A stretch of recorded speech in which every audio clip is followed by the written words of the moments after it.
Olá, irmão, irmã, que a graça e a paz do nosso Senhor Jesus estejam sobre todos e todas, amém? Mais uma vez temos a alegria e o privilégio dados por Deus de nos unirmos e ter esse tempo de devoção, de celebração ao Senhor, e vamos fazer isso de todo o nosso coração. A Bíblia diz que Deus deve ser adorado em espírito e em verdade, que Ele busca aqueles que o adoram assim. E a nossa disposição é sempre de apresentar as nossas vidas como sacrifício vivo, santo, agradável ao Senhor, e glorificá-lo, adorá-lo de todo o nosso coração, em espírito e em verdade, como Ele realmente deve ser adorado. Também estamos aqui para agradecer ao Senhor. Ele é maravilhoso, Ele é muito bom. Ele é um Pai que tem cuidado de nós com zelo, com amor leal. Em tudo e em cada momento Ele manifesta graça, ou seja, faz por nós o que nós não merecemos de bem. E também misericórdia. Ele não faz por nós aquilo que nós mereceríamos receber por quem somos, pelo que fazemos, como homens e mulheres imperfeitos, pessoas que pecam, que erram, que falham. Nosso Deus é amoroso, gracioso e misericordioso para conosco. Então vamos louvá-lo, vamos agradecê-lo. Vamos fazer isso inicialmente através da oração. Pai querido, muito obrigado pelo Teu amor, pela Tua maravilhosa graça, pelas Tuas misericórdias que sempre se renovam em nosso favor, pelas Tuas ricas e incontáveis bênçãos. Obrigado, Pai, pelas demonstrações de bondade, de zelo, de cuidado. Obrigado, Pai, pela proteção, pela provisão, suprimento de nossas necessidades. Obrigado, Pai, pela Tua companhia, pela Tua comunhão. Obrigado pela verdadeira vida que o Senhor nos dá em Cristo. Obrigado, Pai, pelas lutas e dificuldades também que enfrentamos, na medida em que andamos e vivemos neste mundo. Porque mesmo através dessas circunstâncias, o Senhor cuida de nós e também nos ensina, nos faz crescer e amadurecer em Cristo Jesus.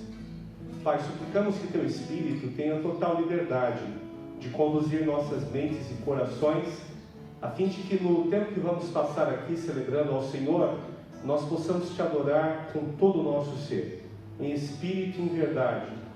E também, Senhor, que Teu Espírito tenha liberdade de ministrar aos nossos corações, porque vamos meditar, vamos pensar a respeito da Tua palavra, e quando precisamos, Senhor, ouvir a Tua voz pela Tua palavra e colocar em prática a Tua verdade em nossas vidas. Usa-nos sempre, recebe o nosso louvor, adoração e gratidão, em nome de Jesus. Amém. Vamos cantar para a glória do nosso Deus. Primeira música, Corpo e Família.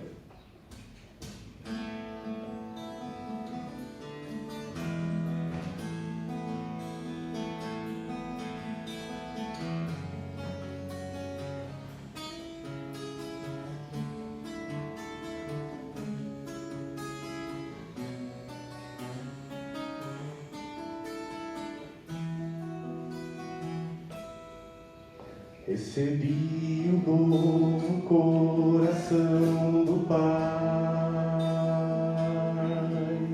coração regenerado, coração transformado, coração que é inspirado por Jesus. Como fruto deste novo coração,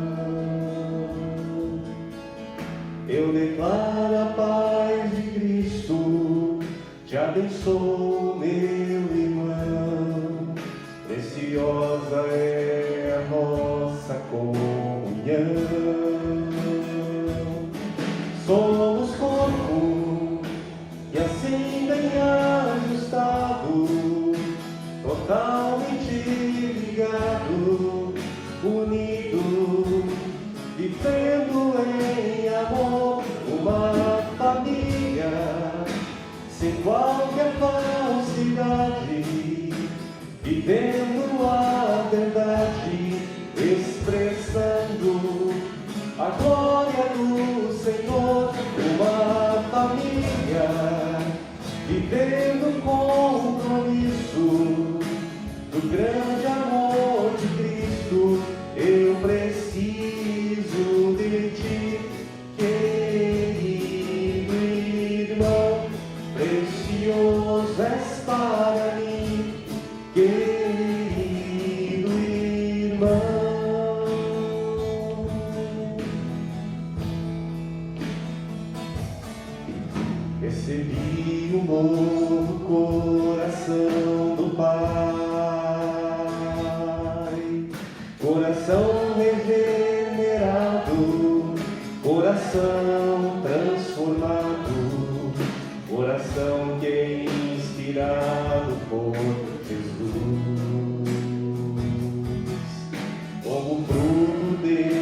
Te abençoo, meu irmão, preciosa é a nossa comunhão. Somos corpo e assim bem ajustado, totalmente ligado, unido, vivendo em amor, uma família sem qualquer falsidade, vivendo a verdade, expressando a glória do Senhor, uma família vivendo compromisso do grande amor de Cristo. Eu preciso de ti, querido irmão, precioso és para mim, querido irmão, eu preciso de ti, querido irmão, precioso és para mim, querido irmão. Amém? Nós sempre enfatizamos essa verdade. Todas as pessoas precisam de Deus. E todas as pessoas precisam também de umas das outras. O que nós acabamos de cantar é o ideal sobre a igreja, de sermos um corpo vivo, um organismo que segue o cabeça, seu líder, Cristo, e que vive a verdade, que se expressa com sinceridade, que ama, que cuida, que protege de todo o coração, assim como Deus em Cristo fez conosco. Esse amor que Deus revelou em Cristo é leal, é fiel, é verdadeiro. E a Bíblia diz que nada nem ninguém pode nos separar do amor de Deus que está em Jesus Cristo, o nosso Senhor. É isso que nós vamos cantar agora.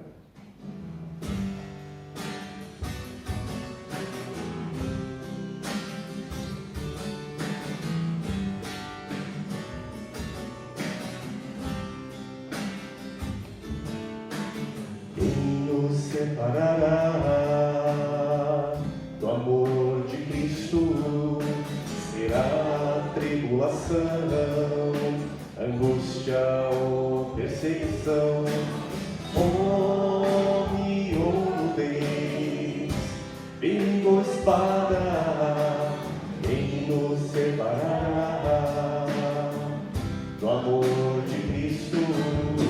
Porque eu estou bem certo de que nem morte nem vida, nem anjos, nem principados, nem coisas do presente, nem do porvir, nem poderes, nem altura, nem profundidade, nem qualquer outra criatura poderá nos separar do amor de Deus. Está em Jesus Cristo, nosso Senhor. Está em Jesus Cristo, nada, nada poderá nos separar, nada, nada poderá nos separar do amor de Deus. Está em Jesus Cristo, nosso Senhor. Está em Jesus Cristo.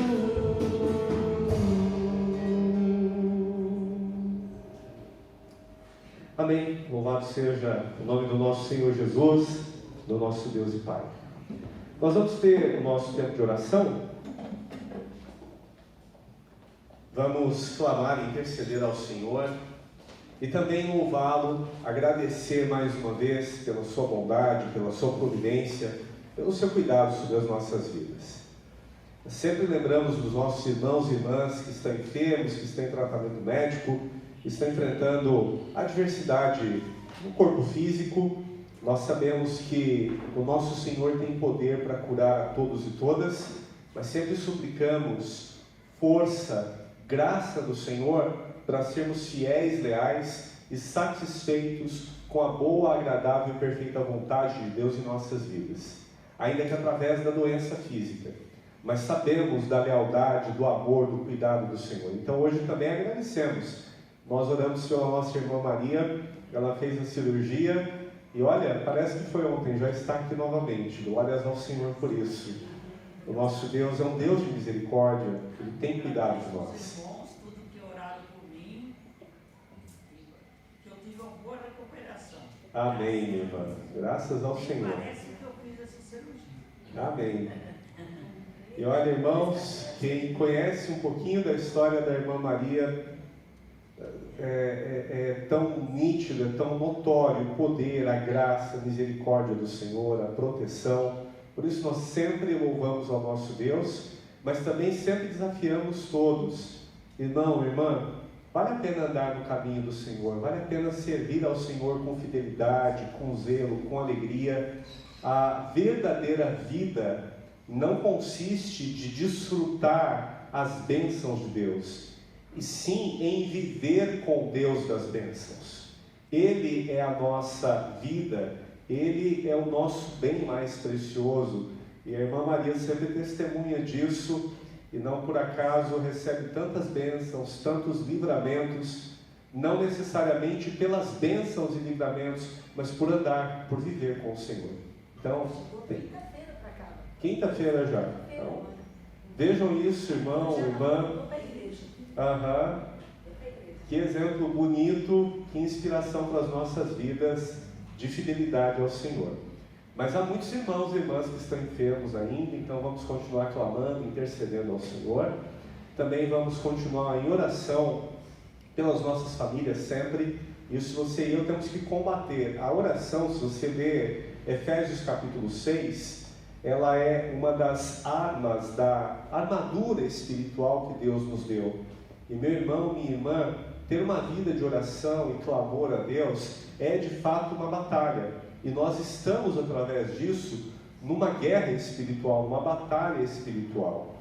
E as forças do mal, as influências perversas deste mundo que está caído, que de acordo com a Bíblia jaz no maligno, tentam desfazer, desconstruir a família o tempo inteiro. Então você e eu, meu irmão, minha irmã, precisamos orar, precisamos suplicar, precisamos interceder, a fim de que sejamos homens e mulheres comprometidos com a palavra de Deus e as nossas famílias, portanto, sejam edificadas no Senhor. Também há o fato de que muitos lares hoje sofrem e perecem porque as pessoas têm uma aparência de religiosidade, elas têm uma aparência de vida piedosa, mas não provam a piedade nos atos de vida. Paulo falou sobre isso ao seu filho na fé, Timóteo, sobre pessoas que têm a aparência piedosa, mas negam a eficácia da piedade. Então, irmão, irmã, isso é muito sério. Vamos orar, vamos clamar ao Senhor e nesta oração dizer: Pai, me ajuda a ser um discípulo fiel do Senhor. Me ajuda a ser praticante da Tua palavra, não apenas ouvinte. Vamos continuar intercedendo pelo nosso país. Semana passada eu fiz uma brincadeira da qual eu me arrependo. Eu falei que o preço do arroz estava alto. E essa semana subiu mais, então até que estava baratinho semana passada. Bom, sem entrar na seara político-social, que não é o nosso foco, mas meses atrás, o comentário geral é: vamos cuidar da sobrevivência das pessoas e a economia a gente vê depois. Será que nós estamos vivendo este depois? Irmão, irmã, nós estamos vivendo ainda uma crise séria por causa da pandemia. No nosso país vivemos uma crise política, uma crise econômica e uma crise social. Nós precisamos sempre pensar no todo e precisamos pedir a Deus que dirija as nossas autoridades. Há pessoas que estão indignadas com o fato de que os preços dispararam. Tem sempre uma razão de ser para isso.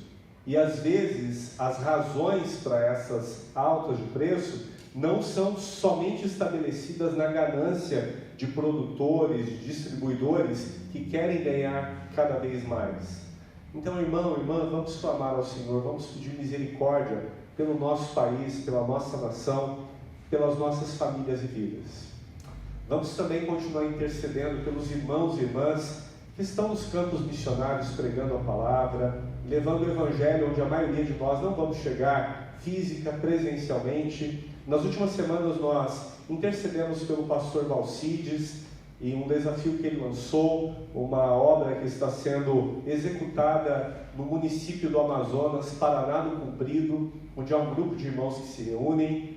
Eles receberam a doação de um terreno e o pastor Valcides essa semana mandou inclusive informações sobre a construção que eles estão fazendo.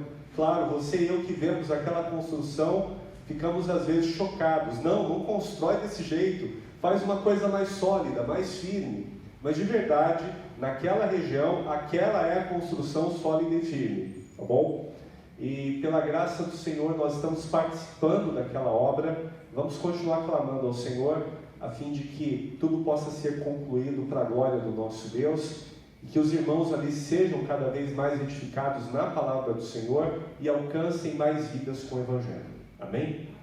E vamos também continuar intercedendo pela igreja, não apenas aqui em Jordanópolis, mas por todas as igrejas locais que em espírito e em verdade invocam o nome do Senhor, para que nós sejamos sempre firmes, fiéis, e vamos rogar especialmente por irmãos e irmãs que estão afastados do caminho do Senhor, afastados da comunhão, da convivência com o corpo vivo de Cristo, a igreja local.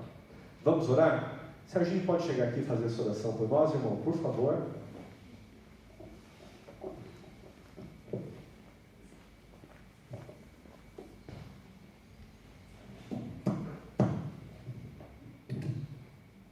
Oremos.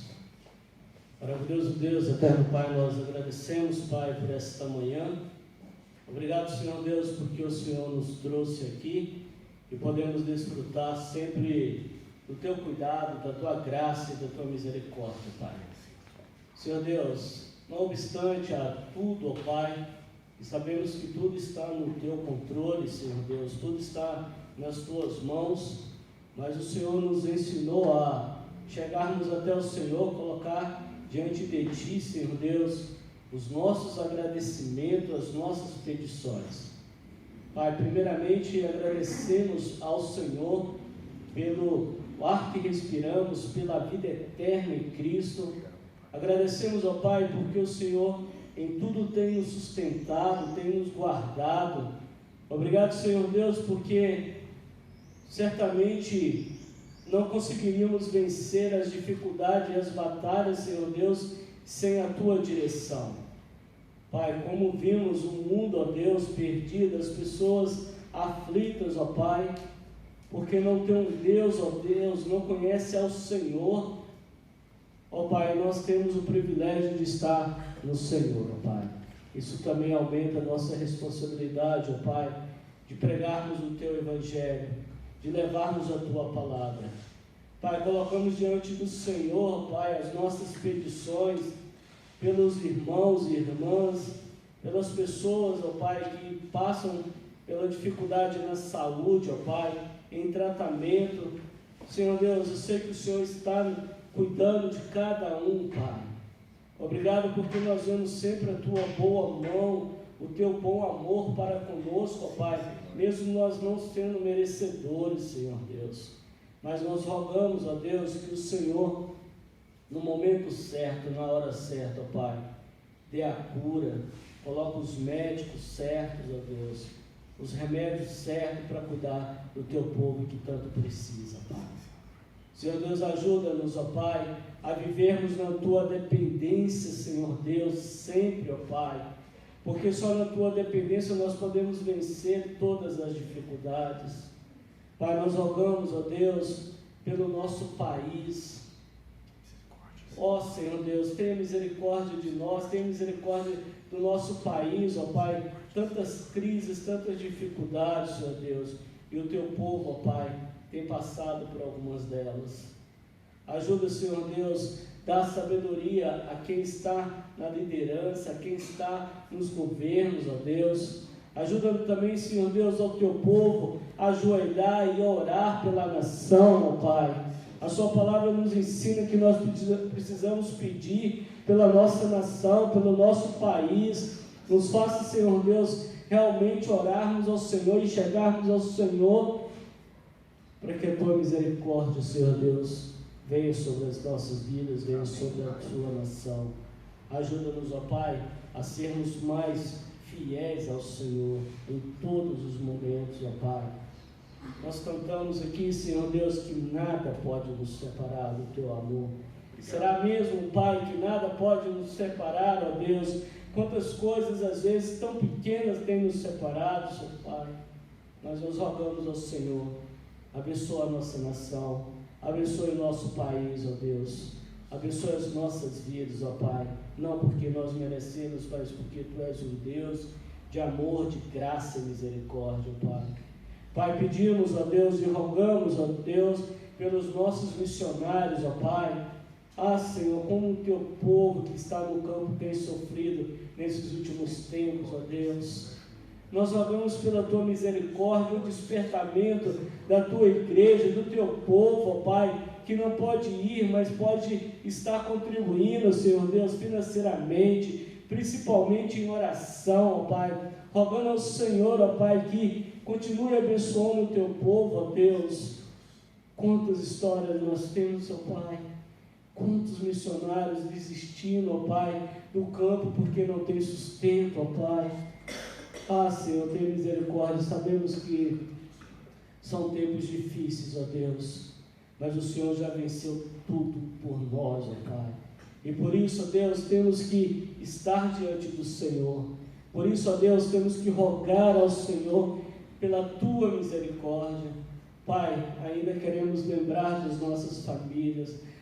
Senhor, tenha misericórdia, ó Pai, como as nossas famílias, ó Pai, têm sido assoladas, ó Deus, por todos os problemas atuais, pelas hostes do inimigo, ó Pai, que trabalha 24 horas por dia, ó Deus, para destruir as famílias. Ó Pai, neste momento em que temos que a nossa vida mudou radicalmente, ó Pai, que passamos um bom tempo em casa, ó Deus, quantos problemas têm ocorrido, Senhor Deus. Mas agora, Pai, o Senhor também nos orienta e nos dá, Senhor Deus, a certeza que nós temos que estar no Senhor para continuarmos as nossas vidas, para vencermos as dificuldades. Mas, Pai, blinda, Senhor Deus, as nossas famílias.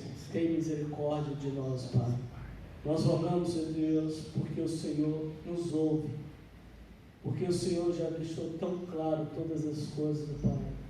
E, Senhor Deus, faça conforme a ação do Teu Espírito Santo habite em nossas vidas, porque nem sabemos como pedir, ó Deus, mas temos a certeza, pela ação do Teu Espírito Santo, que Ele intercede por nós.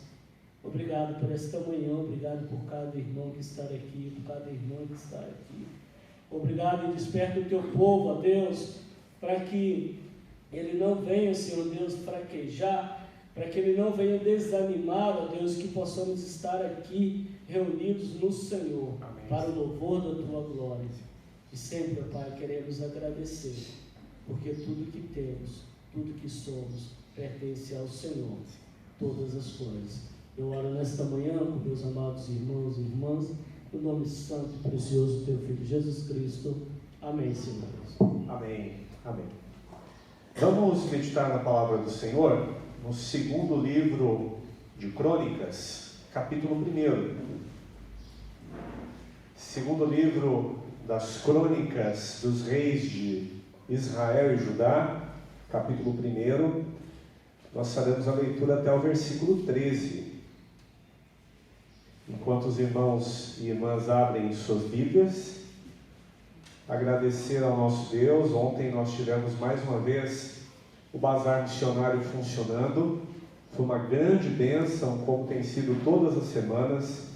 E orem por nós, com fé no nosso Senhor. No próximo sábado estaremos aqui novamente. Agradecemos imensamente a Deus pelos irmãos e irmãs que são voluntários, voluntárias, que servem com amor, que fazem esta obra de todo o coração, uma obra maravilhosa porque abençoa tanta gente de perto e de longe, e especialmente de longe, porque tudo que é arrecadado vai integralmente para missões. Algumas pessoas que não conhecem de perto a IBJ não pensem que nós investimos em missões apenas através do bazar missionário. É mais uma das ações que nós fazemos. Aqui na IBJ, missões, a obra de revelar Cristo ao mundo, de pregar o Evangelho, de anunciar a salvação exclusivamente no nome de Jesus, não é mais um dos nossos ministérios, é uma prioridade absoluta. Nós, como igreja, vivemos para a glória de Deus, e Deus quer ser glorificado especificamente através da pregação, da proclamação do Evangelho, e somos uma igreja comprometida com isso. 2 Crônicas, capítulo 1, do versículo 1 ao versículo 13. Salomão, filho de Davi, estabeleceu-se com firmeza em seu reino, pois o Senhor, o seu Deus, estava com ele e o tornou muito poderoso. Salomão falou a todo Israel, os líderes de 1000 e de 100, os juízes, todos os líderes de Israel e os chefes de famílias.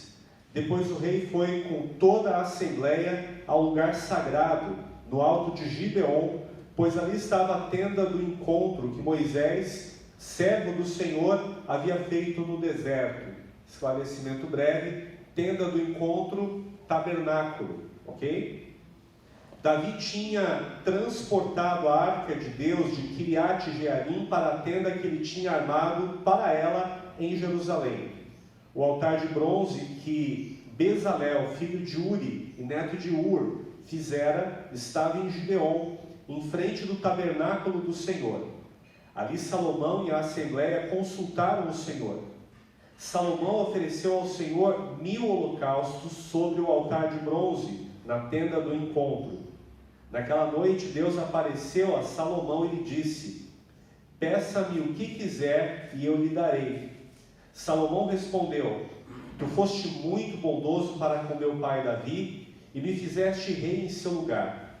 Agora, Senhor Deus, que se confirme a tua promessa a meu pai Davi, pois me fizeste rei sobre um povo tão numeroso quanto o pó da terra. Dá-me sabedoria e conhecimento para que eu possa liderar esta nação, pois quem pode governar este tão grande povo? Deus disse a Salomão: já que este é o desejo do seu coração, e você não pediu riquezas, nem bens, nem honra, nem a morte dos seus inimigos, nem vida longa, mas sabedoria e conhecimento para governar o meu povo, sobre o qual fiz rei, você receberá o que pediu, mas também lhe darei riquezas, bens e honra, como nenhum rei antes de você teve, e nenhum depois de você terá. Então Salomão voltou de Gibeon, de diante da tenda do encontro, para Jerusalém, e reinou sobre Israel. Vamos falar sobre sabedoria necessária para o viver. Essa história que acabamos de ler é bem conhecida, e ela também é narrada no segundo livro dos Reis, capítulo 3, com a diferença de que lá o texto sagrado fala que o pedido do rei Salomão foi por discernimento, para poder julgar, para diferir, para conseguir diferenciar entre o bem e o mal. E meu irmão, minha irmã, este foi um pedido espetacular feito por Salomão. A média das pessoas nem reconhece o problema da falta de sabedoria. Aliás, a média das pessoas sequer sabe definir o que é sabedoria. Então, em linhas gerais, sabedoria é a aptidão para aplicar a excelência intelectual, para adquirir conhecimento, mas não apenas ter conhecimento, mas aplicar o conhecimento para conseguir entender a realidade da vida e para também fazer as melhores escolhas, as melhores decisões, com base na realidade, com base no que acontece de fato na vida. Há pessoas que têm muito conhecimento, mas o conhecimento nem sempre é aplicado nas relações, na vida concreta, na vida prática. Uma pessoa pode saber muito, mas não utilizar corretamente o conhecimento. Então a sabedoria não diz respeito apenas a conhecer, mas sim conhecer e aplicar o conhecimento para entender a realidade e para fazer as melhores escolhas, para fazer as melhores decisões com base na realidade. E aqui, meu irmão, minha irmã, é fundamental entender essa definição, porque há pessoas que conhecem muito, mas não sabem diferenciar realidade de ilusão, não conseguem enxergar o que está acontecendo diante dos seus olhos. Diz respeito, portanto, à correta interpretação da vida e dos fatos. E há muitos momentos da vida, meu irmão, minha irmã, que nós vivemos iludidos, correto? Que nós vivemos com uma percepção errada da realidade.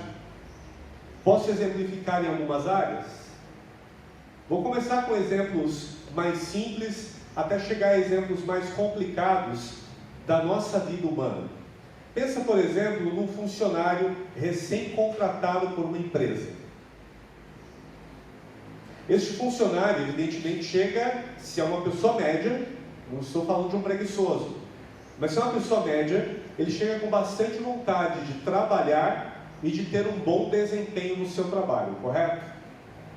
E na medida que as semanas e meses passam, esse funcionário já é integrado, ele já se sente perfeitamente integrado no ambiente e ele passa a ter certa autonomia para realizar o seu trabalho, para desempenhar as suas funções.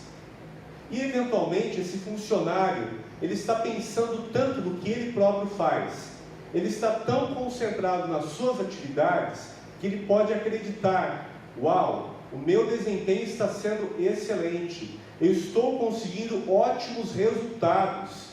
E certamente pelo meu empenho pessoal, as pessoas que trabalham comigo estão muito felizes com a minha produtividade, com o meu trabalho, com o meu desempenho.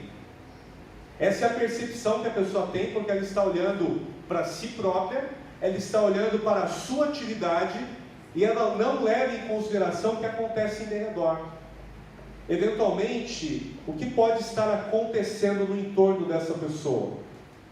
A maior parte dos colegas podem estar dizendo: não é possível que alguém só consiga olhar para si mesmo e para o que está fazendo imediatamente, sem se dar conta do todo.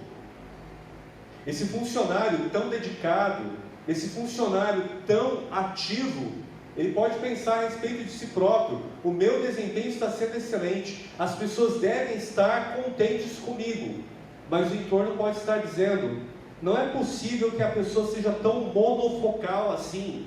Não é possível que não consiga enxergar tudo o que está ao seu redor.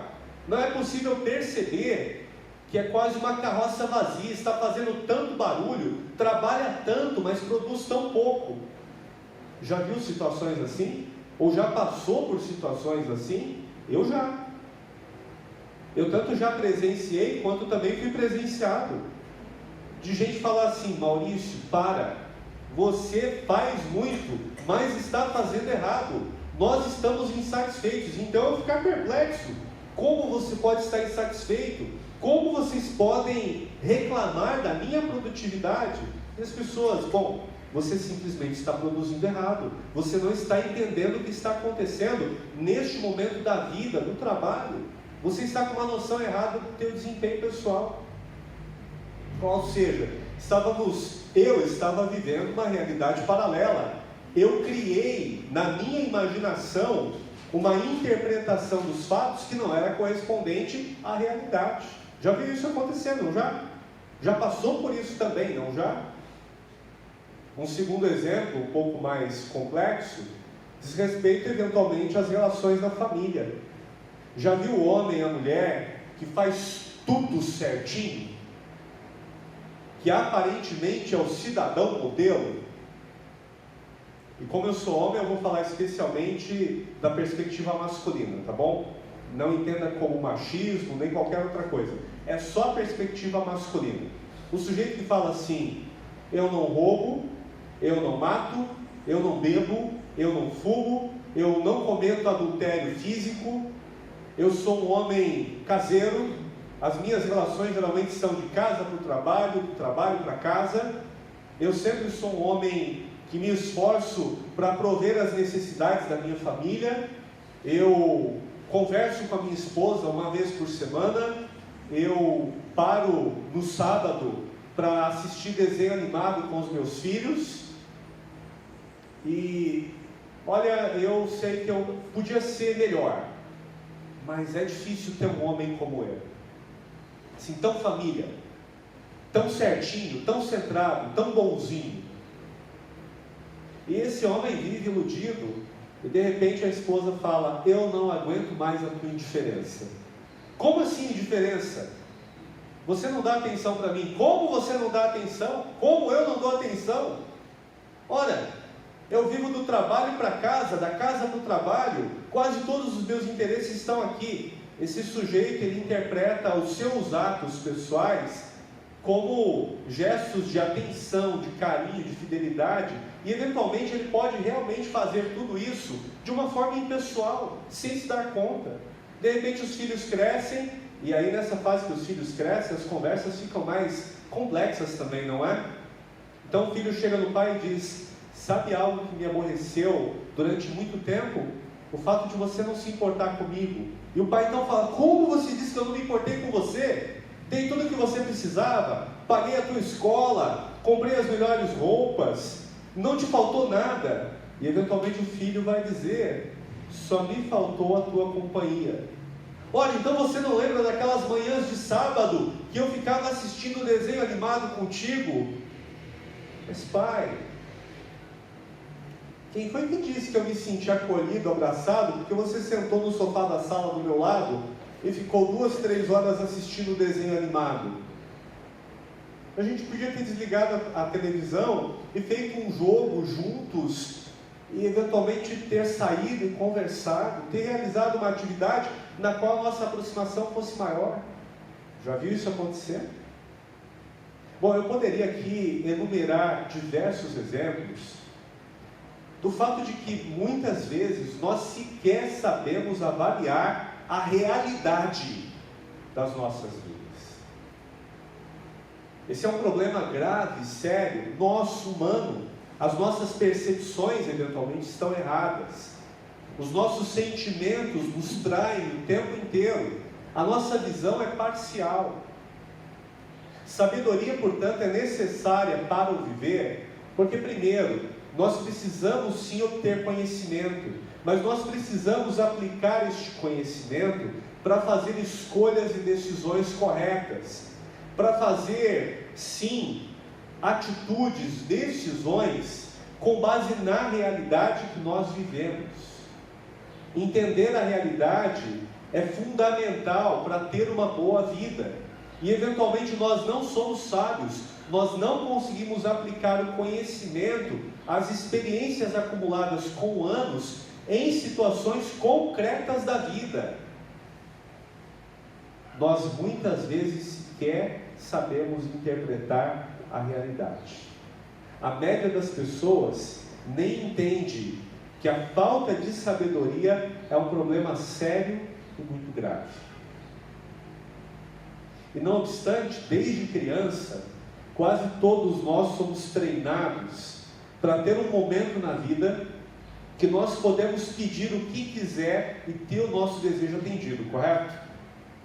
É muito comum nós ensinarmos ou contarmos histórias para crianças do gênio da lâmpada. Eu tenho certeza, independente da tua idade, você já ouviu alguma história sobre aquela lâmpada antiga, toda empoeirada, então a pessoa vai limpar a lâmpada com a mão, tirar o pó, surge o gênio, e o gênio geralmente fala: você tem 3 pedidos, mas aqui o gênio só vai dar um pedido para você. Nós não precisamos falar de gênio da lâmpada, nós podemos falar da relação com Deus. Se um dia Deus aparecesse para você, como apareceu para Salomão, e te perguntasse: você pode fazer um pedido para mim, qualquer pedido, e eu vou te dar o que você me pedir. O que você pediria para Deus? E nesse momento, meu irmão, minha irmã, nós temos aqui a oportunidade de mostrar quem realmente nós somos, o que realmente há no nosso coração, o que nós consideramos como prioridade, o que nós temos como bem maior para as nossas vidas. Vamos supor que Deus te aparecesse hoje e dissesse: faça um pedido, um único pedido, e eu vou te dar exatamente o que você pedir. Ora, a média das pessoas humanas pediriam o que para Deus? Claro, depende um pouco, né? Se a pessoa está vivendo um momento de aperto financeiro, o que é provável que essa pessoa vai pedir? Deus, eu nunca mais quero ficar endividado na minha vida. Zás, as dívidas acabaram. Não apenas naquele instante, você nunca mais vai ficar endividado na tua vida. Pergunta: o fato de não ter nenhuma dívida para frente vai te tornar uma pessoa perfeitamente satisfeita? Irmão, irmã, eu sei do problema das dívidas, é sério, é grave. Salomão, que foi esse homem tão sábio, deixou claro nos seus provérbios que quem toma emprestado, quem tem dívidas, é escravo, é servo daquele que emprestou. Eu sei o que é uma vida de opressão por dívidas. Mas tudo que te importa, tudo que realmente tem grande valor para você, se você tivesse um único pedido para fazer para Deus, você pediria para não ter mais dívidas, porque é o que mais te aflige hoje? Ou vamos supor que o problema seja físico, a saúde física, e também a idade. Eu assisti um filme, coisa raríssima, essa semana.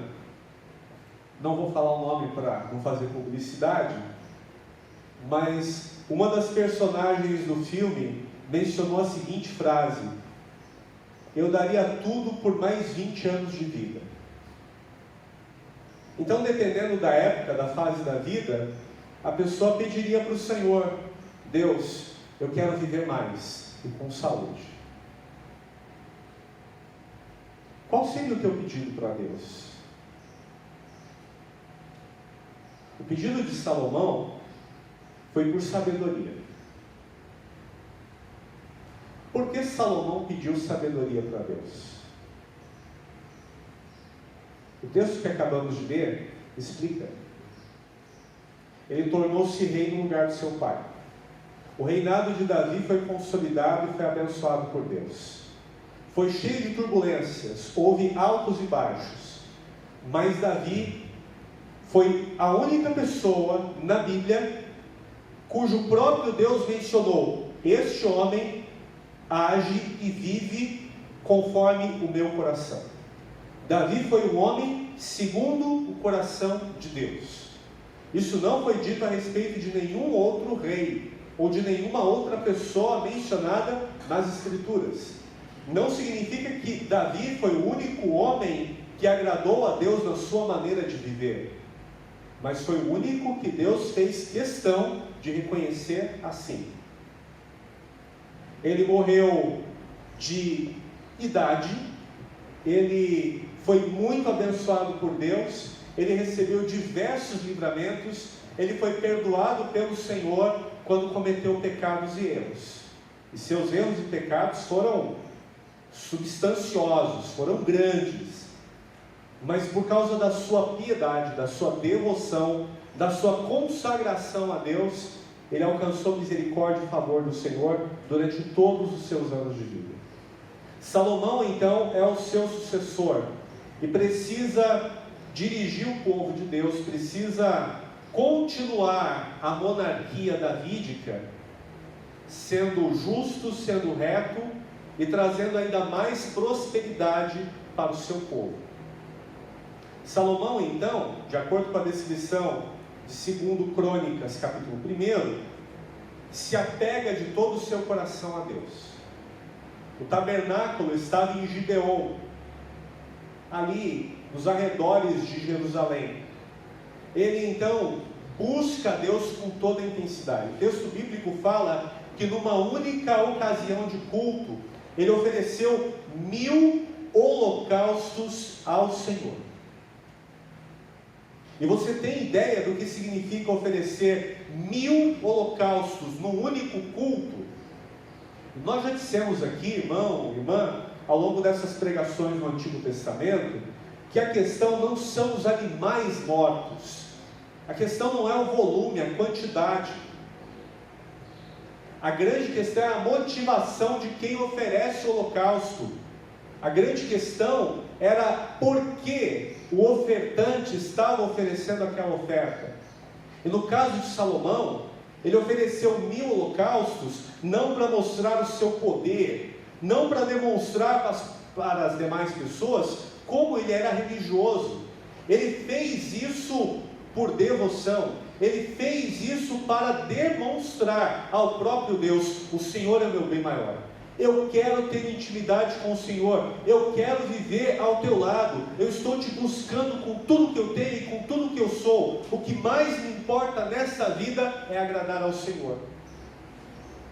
E se a atitude fosse essa, e ele não tivesse um único cordeiro para oferecer em holocausto, ele estaria agradando a Deus. Mas como ele era um homem rico, ele era o rei, ele queria sim demonstrar de todo o seu coração: eu não meço esforços para agradar ao Senhor, eu não tenho limites para reconhecer a grandeza, a bondade do meu Deus. Nada é demais que eu possa fazer a fim de agradar ao Senhor. Compreende isso? Foi por isso que Salomão, nos seus escritos pessoais, nos seus provérbios, deixou registrado: o temor do Senhor é o princípio do conhecimento. Provérbios 1:7. Provérbios 9:10. O temor do Senhor é o princípio da sabedoria. Meu irmão, minha irmã, Salomão pediu sabedoria para Deus, porque ele estava interessado em viver para a glória de Deus. Porque naquela fase de sua vida, o que mais ocupava os seus pensamentos, o que mais importava no seu coração, o que mais tinha valor para a sua vida, era adorar a Deus com toda a sua força, com toda a sua capacidade pessoal. Salomão estava entendendo naquela altura da sua vida que o mais importante era agradar a Deus em tudo o que se fazia, em todos os seus caminhos e de todo o seu coração. Por isso Deus então aparece, surge a ele e diz: faz o pedido, pede o que você quiser, que eu vou te conceder. E o texto sagrado diz que Salomão reconheceu sua pequenez. Vejam novamente comigo o versículo 8 em diante. Tu foste muito bondoso para com meu pai, e me fizeste rei em seu lugar. Agora, Senhor Deus, que se confirme a tua promessa a meu pai Davi, porque Deus prometeu que Davi teria uma dinastia perpétua sobre Israel. Pois me fizeste rei sobre um povo tão numeroso quanto o pó da terra. Dá-me sabedoria e conhecimento, para que eu possa liderar esta nação, pois quem pode governar este teu tão grande povo? Abre comigo rapidamente em 2 Reis capítulo 3, texto paralelo. Ou melhor, 1 Reis capítulo 3. 1 Reis capítulo 3. A mesma narrativa, só que em outras palavras. 1 Reis 3, a partir do versículo 6. Salomão respondeu: tu foste muito bondoso para com teu servo, meu pai Davi, pois ele foi fiel a ti, foi justo e reto de coração. Tu mantiveste grande bondade para com ele, e deste um filho, que hoje se assenta no seu trono. Agora, Senhor meu Deus, fizeste o teu servo reinar em lugar de meu pai Davi, mas não passo de um jovem e não sei o que fazer. Teu servo está aqui entre o povo que escolheste, um povo tão grande que nem se pode contar. Dá, pois, ao teu servo um coração cheio de discernimento para governar o teu povo, e capaz de distinguir entre o bem e o mal, pois quem pode governar este tão grande povo? Salomão buscava ao Senhor de todo o seu coração nessa altura da vida. Ele reconhecia: eu não sou capaz de fazer o que estou designado para fazer. Eu não tenho sabedoria, eu não tenho sequer conhecimento para identificar o bem e o mal e saber diferenciar ambos. Eu não consigo estabelecer prioridades por mim mesmo. Eu não consigo fazer as melhores decisões com o que eu sou e com o que eu tenho. Então, Senhor, me dá um coração sábio. Me dá um coração que tenha discernimento. Me dá um coração que saiba interpretar a realidade e, dentro da realidade, fazer as melhores escolhas, fazer as melhores decisões. Que pedido incrível, não? E nota, irmão, irmã, Deus, que é todo sábio e dono de toda a sabedoria, quer que os seus filhos e filhas sejam sábios. Deus no passado deu a lei ao povo de Israel para que o povo de Israel fosse excepcionalmente sábio. Veja comigo, Deuteronômio capítulo 4, versículos 5 e 6. Deuteronômio é a repetição da lei, como nós já vimos diversas vezes, feita por Moisés, que estava proclamando toda a lei de Deus para a segunda geração daqueles que saíram do Egito e que entrariam na terra de Canaã para tomar posse dela. Veja Deuteronômio 4, 5 e 6. Eu lhes ensinei decretos e leis, como me ordenou o Senhor, o meu Deus, para que sejam cumpridos na terra na qual vocês estarão entrando para dela tomar posse. Vocês devem obedecer-lhes e cumpri-los, pois assim os outros povos verão a sabedoria e o discernimento de vocês. Quando eles ouvirem todos estes decretos, dirão: de fato, esta grande nação é um povo sábio e inteligente.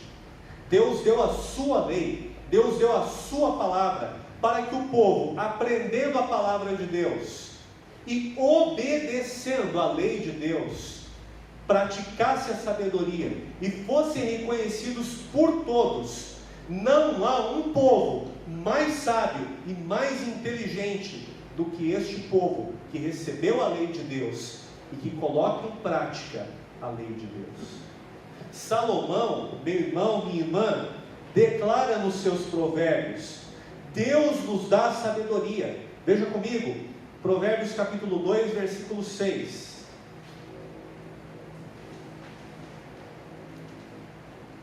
Declaração das Escrituras Sagradas, do homem que pediu sabedoria a Deus e que recebeu o seu pedido do Senhor. Pois o Senhor é quem dá sabedoria.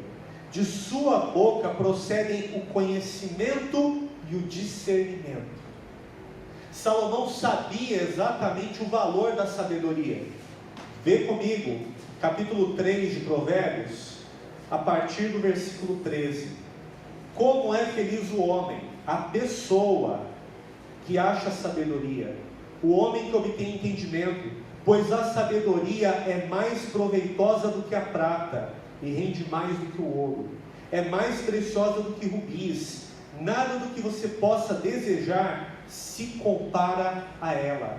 Na mão direita a sabedoria lhe garante vida longa, na mão esquerda riquezas e honra. Veja o versículo 17: os caminhos da sabedoria são caminhos agradáveis, e todas as suas veredas são paz. A sabedoria é árvore que dá vida a quem a abraça. Quem a ela se apega será abençoado. Ou seja, a sabedoria tem um valor incalculável, inestimável. Veja comigo ainda, Provérbios 8, versículo 11. No início desse ano, nós analisamos o texto de Provérbios nos 40 dias de oração. Sabedoria de Deus para a vida. Pois a sabedoria é mais preciosa do que rubis. Nada do que vocês possam desejar compara-se a ela. Ou seja, o valor da sabedoria é incalculável, é inestimável. Veja comigo ainda mais um texto, Provérbios 16, 16, falando sobre o valor da sabedoria. é melhor obter sabedoria do que ouro, é melhor obter entendimento do que prata. Porque Salomão queria viver para a glória de Deus, porque Salomão reconhecia-se limitado, jovem, inexperiente, e porque ele estava buscando a Deus de todo o seu coração. Ele entendeu que o bem mais importante que se pode obter na vida é a sabedoria. Irmão, irmã, tem pessoas que estão buscando tantas outras coisas. Veja, por exemplo, um pouco mais adiante, Provérbios 17 e 16.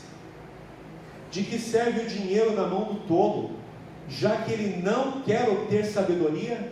Não adianta ter dinheiro sem sabedoria, porque o dinheiro pode destruir a vida, o dinheiro pode matar, o dinheiro pode tornar o seu possuidor, que não tem sabedoria, profundamente frustrado e infeliz. E meu irmão, minha irmã, tem muita gente que está em busca de tantas coisas e não se dá conta de que o que nós mais devemos buscar é a sabedoria. E o próprio rei Salomão, nos seus provérbios, falou muito a respeito disso.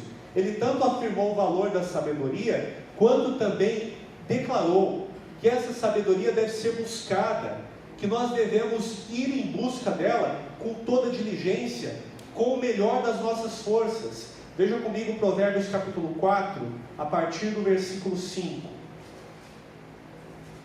Procure obter sabedoria e entendimento.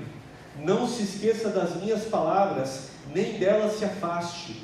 Não abandone a sabedoria, e ela o protegerá. Ame-a, e ela cuidará de você. O conselho da sabedoria é: procure obter sabedoria. Use tudo o que você possui para adquirir entendimento. Dedique alta estima à sabedoria, e ela o exaltará. Abrace-a, e ela o honrará. Meu irmão, minha irmã, o valor da sabedoria é inestimável, é incalculável. E Salomão então está fazendo um desafio: procure sabedoria, busque por sabedoria, faça tudo o que estiver ao teu alcance para alcançar, para obter a sabedoria. Veja ainda comigo mais dois textos, Provérbios 23, 23.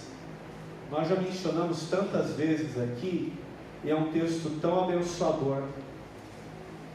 Compre a verdade e não abra mão dela, nem tampouco da sabedoria, da disciplina e do discernimento. Verdade, sabedoria, disciplina e discernimento, meu irmão, minha irmã, devem ser valores que nós buscamos de todo o coração, deve ser alvo da nossa procura permanente, continuamente.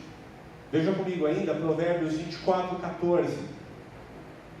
Saiba que a sabedoria também será boa para a sua alma. Se você a encontrar, certamente haverá futuro para você, e a sua esperança não vai decepcioná-lo. Quem alcança a sabedoria, quem busca a sabedoria, não se frustra, não se decepciona. Meu irmão, minha irmã, o que você está buscando para a tua vida? A média das pessoas hoje está buscando a felicidade, aquele estado interior de satisfação que não tem fim. Mas onde a média das pessoas estão buscando a felicidade? Em si mesmos, em outras pessoas, no que há no mundo, não em Deus. Por isso as pessoas são cada vez mais infelizes. Aqueles que estão buscando poder, riquezas, e poucos conseguem, mas os que conseguem geralmente desgraçam suas vidas. Você se recorda de 1 Timóteo 6,10, porque o amor ao dinheiro é a raiz de todos os males, e nessa cobiça muitos estão transpassando-se a si mesmo com dores terríveis. Meu irmão, minha irmã, o que você está buscando para a tua vida? Em nome de Jesus, nesta manhã, neste dia, eu espero que a palavra do Senhor te desafie a buscar o bem mais precioso: sabedoria. E onde está a sabedoria? A sabedoria está em Deus. Ele dá sabedoria. A sabedoria está no relacionamento com Deus. A sabedoria é perfeita, plenamente revelada por Deus através da sua palavra. A sabedoria, meu irmão, minha irmã, nos capacita da parte de Deus a entender a realidade de nossas vidas, a discernir o bem do mal, o certo do errado, e a fazermos decisões corretas, fazermos escolhas bem-sucedidas. Nosso grande desafio, meu irmão, minha irmã, é agir com sabedoria. Mas alguns textos para nós analisarmos e consolidar essa verdade pregada nesta manhã.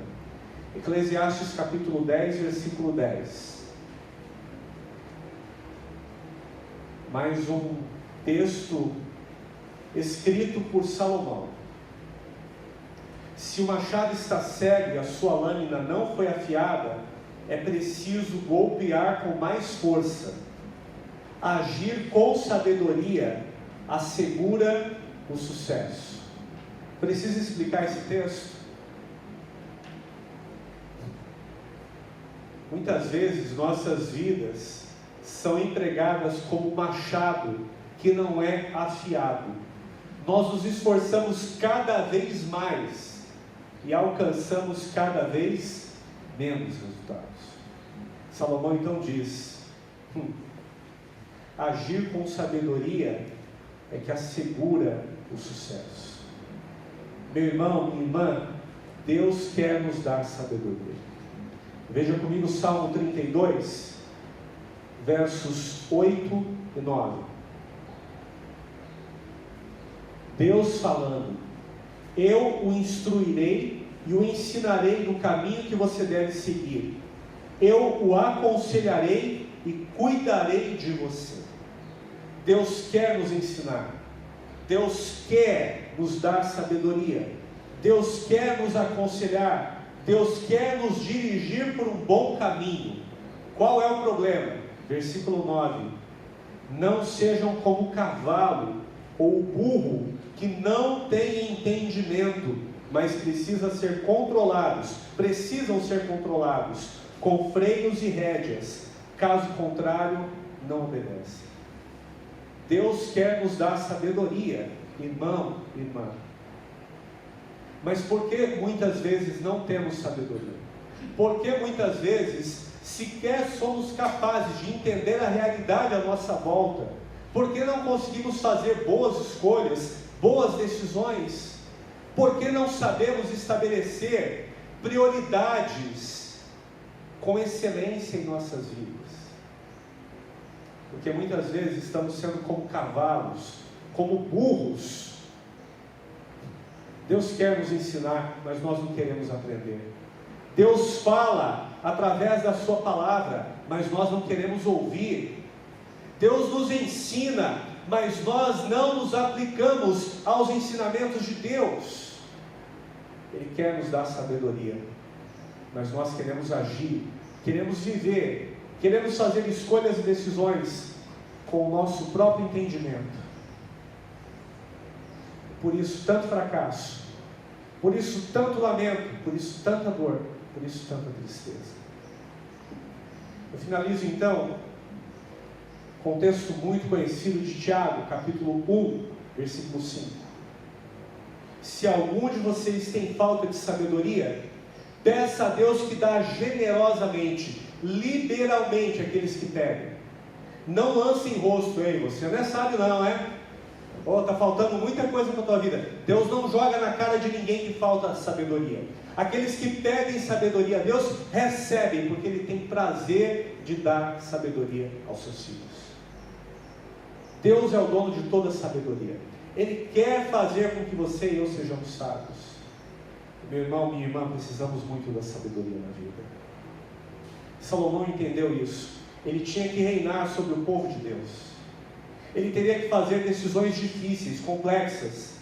Ele seria tentado, ele seria iludido, muitas pessoas tentariam enganá-lo na sua vida, e o mesmo acontece até hoje.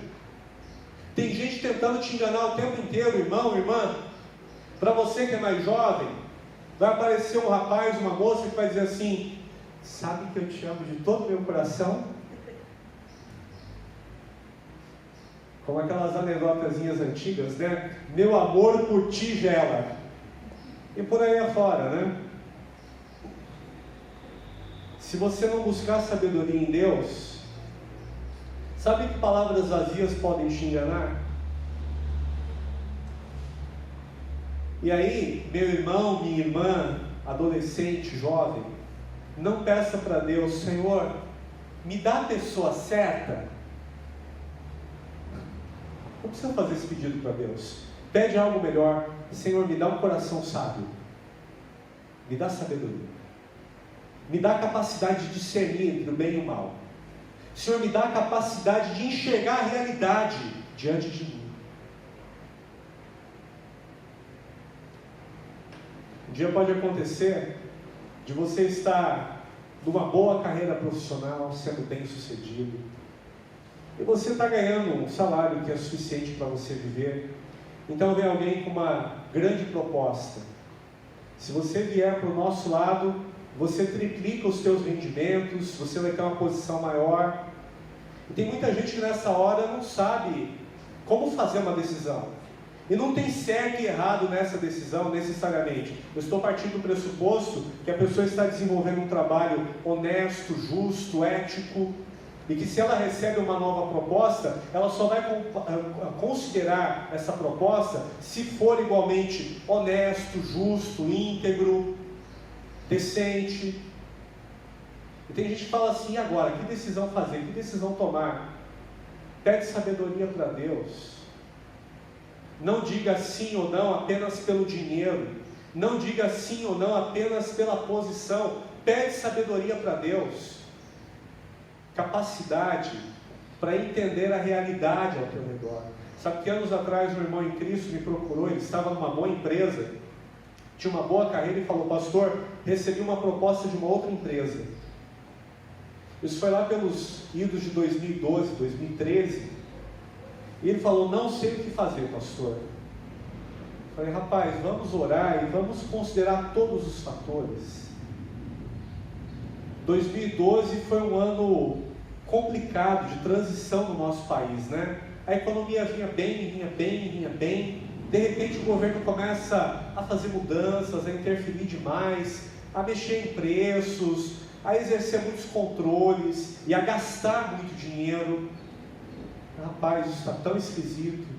Veio 2013, esse irmão: e agora, pastor? A proposta está de pé. Eu falei: irmão, parece que está se aproximando uma crise tão séria no nosso país. O irmão entendia disso mais do que eu. Falou: então eu sei, mas será que é prudente? Eu falei: irmão, ninguém vai estar garantido em trabalho nenhum em algum tempo. E se você tem a oportunidade de ir para uma nova empresa e ganhar mais, talvez isso seja muito importante, porque você pode ser demitido da nova empresa rapidamente, como pode ser também demitido rapidamente da empresa que você está, com uma diferença: numa nova empresa você pode ganhar mais, fazer mais poupança, ter mais provisão para a sua vida. Na época o irmão entendeu e fez a decisão de permanecer no trabalho que ele tinha e que ganhava menos.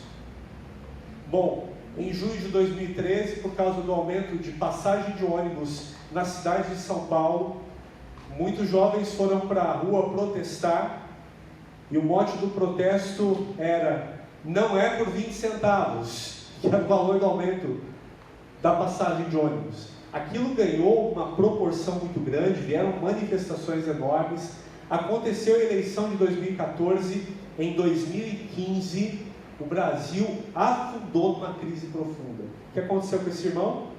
O que era previsível: perdeu o emprego. Às vezes, meu irmão, minha irmã, nós não temos capacidade de interpretar o que está acontecendo, os fatos da vida. Nós não conseguimos enxergar a realidade. Pede sabedoria para Deus. Ele dá sabedoria àqueles que pedem. Mas lembre-se, Deus é o dono da sabedoria. O temor do Senhor é o princípio do conhecimento e da sabedoria. Sabedoria verdadeira, que procede de Deus e vem para nós, diz respeito a uma vida devotada ao Senhor. Uma vida voltada para o louvor da glória do nosso Deus. Uma vida de piedade e de obediência à palavra de Deus. Deus quer nos ensinar, mas nos desafia. Não sejam como cavalos e burros. Nós podemos andar com Deus. Nós somos desafiados a viver com Deus. Busque, meu irmão, minha irmã, de todo o coração, a sabedoria que vem de Deus. Vamos orar? Pai querido, obrigado pela Tua palavra viva e eficaz, que nos desafia a viver para a glória do Senhor e a buscar a Tua sabedoria antes e acima de qualquer outra coisa. E a Tua palavra declara que do Senhor vem a sabedoria, que obedecer a Tua palavra traz sabedoria, que o Senhor vai nos ensinar, vai nos instruir, vai dirigir os nossos passos, vai nos aconselhar. O Senhor faz isso, mas o problema está em nós, em nosso coração, que muitas vezes não quer buscar ao Senhor, que não quer andar no caminho do Senhor, que não quer obedecer à verdade do Senhor. Pai, nesta manhã, tem misericórdia. Nós queremos buscá-lo de todo o nosso coração. E nós reconhecemos, Pai, precisamos da Tua sabedoria para viver. Ajuda-nos. Dá-nos a Tua sabedoria na medida em que vivemos com o Senhor, andamos com o Senhor e queremos louvor da Tua glória em nossas vidas. E com essa Tua sabedoria, Pai, ajuda-nos a viver sempre para o louvor da Tua glória. É o nosso pedido, em nome de Jesus. Amém. Deus abençoe, meu irmão, minha irmã, vai na paz do Senhor.